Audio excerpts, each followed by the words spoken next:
Hi, my name is Abel. The Falcon and the Winter Soldier finale just aired. Here are my thoughts. This is a spoiler warning. I'm going to be talking about every single episode of The Falcon and the Winter Soldier. If you don't want to hear that, then click away and watch it and then come back.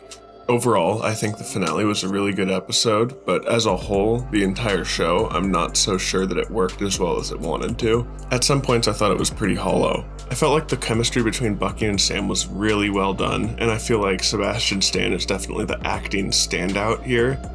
Bucky's arc in this show is kind of focused on him letting go of his past and kind of moving on.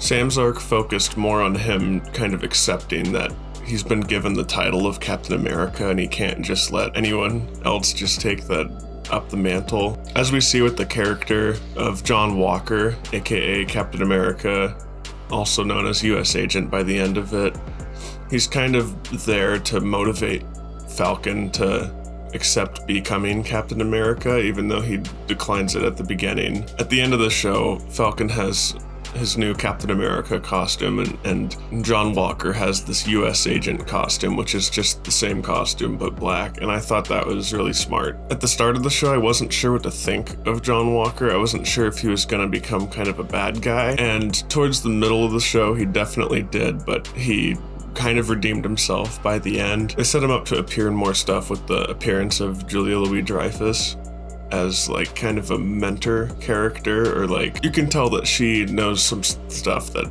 we don't. The main villain of the show is this character named Carly Morgenthau. I feel like her character was developed just enough for this one show, and considering that she pretty much dies at the end, it's safe to say that she's not coming back. It really sucks seeing her like halfway through the show when Sam is about to convince her to change her mind and stop just killing countless amounts of people, and by the end you realize that she's just too far gone and she can't really forgive herself and kind of stop what she's doing. She has to keep fighting until it's over. Zemo shows up too, and they show him in the finale for like maybe 2 shots as they played news through the raft. Why are they playing news through the raft? I feel like that's a really common like movie trope, that the villain is in his prison cell and can listen to the news through the TV or whatever. The character is just sitting in his cell doing nothing, and then all of a sudden he hears something on the radio and he looks up and he like smiles or he frowns or something. The only credit sequence that we got was this little scene where Sharon Carter gets acquitted of all of her crimes and is welcome to come back to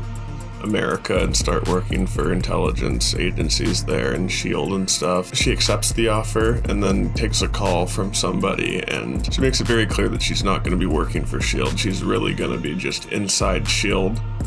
getting information or technology or something for her power broker gig. Of course, it turns out that Sharon Carter is the power broker. That's the first thing that I thought of when she showed up. Actually, Sharon Carter turned out to be Mephisto the whole time. I thought it was really strange that Carly just got shot, like, I think it was just once, and then she died, and Sharon Carter gets shot and she doesn't die, even though Sharon Carter is a regular person and Carly is a super soldier. For some reason I thought that super soldiers were like bulletproof or something, but I guess that's not the case, and Captain America just didn't get shot or anything ever. One of the best parts to come out of the finale was the closure that Isaiah Bradley got, because Sam was able to get him a monument in the museum thanking him for his service for America. I thought that plotline was super topical and is more important than ever now. Most of the political commentary in this show is actually surprisingly well done. I felt like the speech that Sam gave to the senators was kind of